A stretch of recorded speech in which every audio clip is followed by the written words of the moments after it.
आपने वर्ग विशेष की बात कही, धर्म विशेष का मंदिर हो सकता है, लेकिन बहुत ऐसे मंदिर हैं जो सर्वधर्म नहीं होते हैं। ये मंदिर किस तरह से सर्वधर्म होगा, जहां किसी भी धर्म का कोई भी व्यक्ति आके दर्शन कर सकता है? पहली बात तो जो दर्शन करने आएगा, हम उससे धर्म नहीं पूछने जा रहे हैं। हम उसकी कोई रिकॉर्ड नहीं पूछने जा रहे हैं कि तुम आधार कार्ड में अपना धर्म दिखाओ। सभी लोग प्रातः से शुरू करेंगे, रात्रि के 10 बजे तक दर्शन करेंगे, तो कहीं रुकावट नहीं है। आचरण की रुकावट है, क्या क्या करेंगे, कैसे करेंगे। आचरण में भी वो, मेरा मतलब है सावधानियां। आप ये लेके नहीं जाएंगे, आप कैमरा लेके नहीं जाएंगे, ऐसा और कोई मेरा आचरण से संकेत धार्मिक नहीं है। जब आप ये पूछती हैं कि हर धर्म के लोग इसे स्वीकार करेंगे, तो मैंने प्रारंभ में आपसे कहा, कुछ लोग भगवान मानेंगे, कुछ लोग मर्यादा पुरुषोत्तम मानेंगे, कुछ लोग उन्हें एक कैसा राजा होना चाहिए। जैसे तुलसीदास जी ने कहा कि मुखिया मुख से चाहिए, ऐसी एक लाइन है कि राजा ऐसा हो जैसे मुंह से हम खाना खाते हैं, लेकिन शक्ति सभी अंगों में पहुंचती है।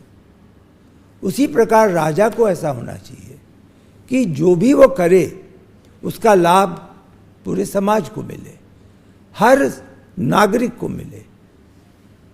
तो ये राजा राम थे। तो ऐसा ही लोगों का विश्वास होगा। मूर्ति रामलला की लग रही है। अभी जो टेंट में है वो 1 साल 1 वर्ष की है उनकी उम्र, जो मंदिर में है उनकी उम्र 5 वर्ष है। पूजन की प्रक्रिया कैसे बदल जाएगी, क्योंकि क्या अंदर पुजारियों की संख्या बदलेगी, उनके लिए कोई ड्रेस कोड होगा, और रामलला का पूजन अर्चन, क्योंकि 1 वर्ष का बालक और 5 वर्ष के बालक में अंतर होता है। पूजन की प्रक्रिया में बहुत अंतर नहीं होने वाला है। यह सुनिश्चित है, निश्चित है कि पूजा दोनों भगवान की होगी, खड़ी मूर्ति की होगी और जो वर्तमान रामलला है उनकी होगी। जो चल मूर्ति है, यानी कि जो अभी की मूर्ति है, रामलला की मूर्ति को नए मंदिर में, राम मंदिर में प्रतिष्ठा के पहले ले जाने की क्या प्रक्रिया होगी?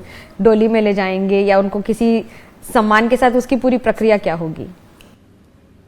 अभी ये चर्चा में है। निश्चित रूप से जो अचल मूर्ति है वह तो आकर के गर्भगृह में स्थापित होगी और उसकी पूजा कम से कम, मैं समझता हूँ 6-7 दिन उनकी पूजा होगी। तो उस हिसाब से आप तिथि सोच सकती हैं कि संभवतः 16, 17, 18 तक मूर्ति गर्भगृह आ जाएगी। जो वर्तमान में चल मूर्ति या उत्सव मूर्ति, चल मूर्ति हम लोग नहीं कहना चाहते, उत्सव मूर्ति होगी, वो आज श्रद्धालुओं को दर्शन करा रही है। ट्रस्ट का ये निश्चित मत है, दर्शन में बाधा नहीं पड़नी चाहिए। तो कदाचित 21 तारीख को किसी समय उन्हें वर्तमान स्थान से गर्भगृह में लाया जाएगा और एक दिन 22 तारीख को दर्शन की व्यवस्था नहीं होगी, 23 से दर्शन शुरू हो जाएगा। 22 जनवरी की जो प्राण प्रतिष्ठा की प्रक्रिया होगी, उसका अगर विवरण दें कि कितने बजे शुरू होगी, जिन लोगों को बुलाया गया है उनको कितने बजे तक आ जाना होगा, या उस दिन का विवरण क्या होगा? सामान्य व्यवस्था यह होती है कि प्रधानमंत्री जी के आने के लगभग 3 घंटे पहले जिन लोगों को उपस्थित होना है, जिन्हें आमंत्रित किया गया है, वह अपने अपनी जगहों में विराजमान हो जाएं। पूजा एक निश्चित समय में होती रहेगी, वो तो प्रातः से होगी, लेकिन प्राण प्रतिष्ठा का समय कुछ मिनट का है जो 12 और 12:30 के बीच में है। उसके अनुसार प्राण प्रतिष्ठा संपन्न होगी और प्रधानमंत्री जी भी प्राण प्रतिष्ठा के साक्षी हों। गर्भगृह में कौन कौन बैठेगा, ये इसका सिलेक्शन कैसे किया गया है कि कौन कौन बैठ के पूजा कराएगा, उसकी कोई प्रक्रिया रही है? देखिए, गर्भगृह में जो आचार्यगण हैं जो पूजा कराएंगे और जो पूजा कर रहे हैं वो तो होंगे ही।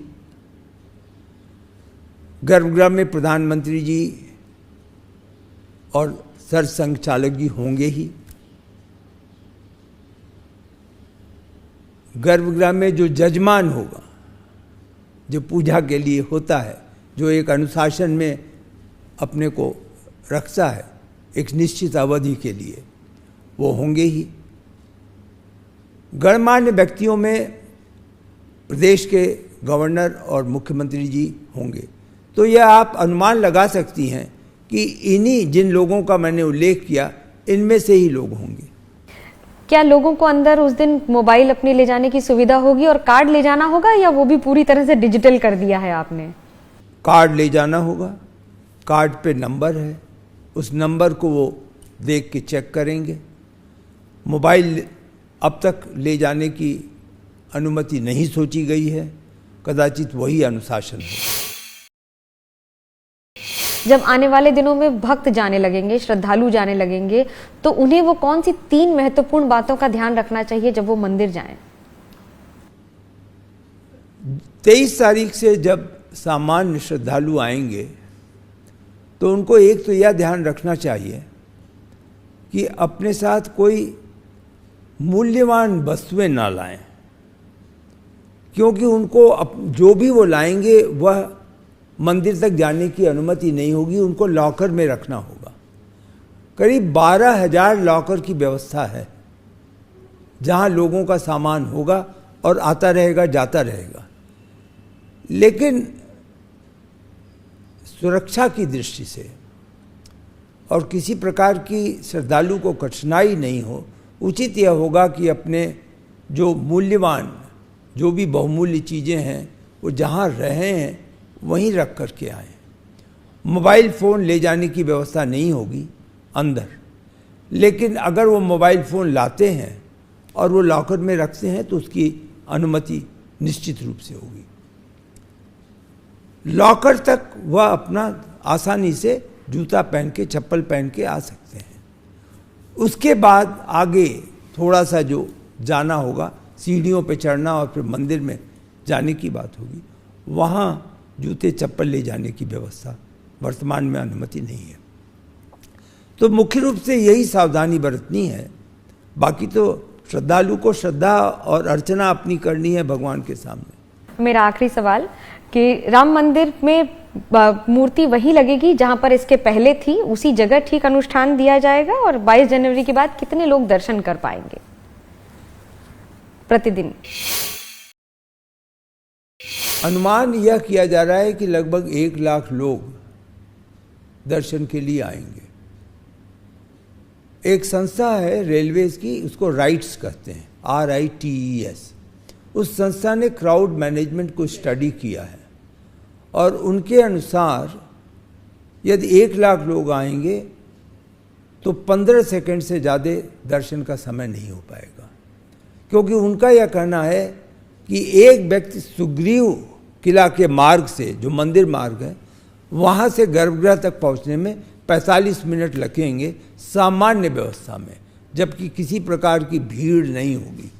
तो आप सोच सकती हैं कि अगर 1 लाख लोग आएंगे और 40 मिनट लगेगा तो कितने शिफ्ट्स होंगे जिसमें कि लोग जा सकेंगे। 4 से 6 लाइनें भी लगाई जाएंगी तो उसकी अपनी सीमा होगी। ये चुनौतियां हैं, जो अनुभव होगा उसके अनुसार हम सीखेंगे तो हम परिवर्तन करेंगे। जैसे ही घड़ी का काटा दोपहर 2:30 पे आए, बबीता जी का दिल सास बहू साजिश के लिए मचल जाए। और ये है इनकी बहू, पूरे दिन ऑफिस की टेंशन हो जाए गॉन जब ये करें अपना फेवरेट शो फ्री टाइम पे ऑन। इनकी तरह आप भी देखें अपना फेवरेट शो अपने टाइम पर और डाउनलोड कीजिए ABP लाइव ऐप अपने स्मार्ट टीवी पर।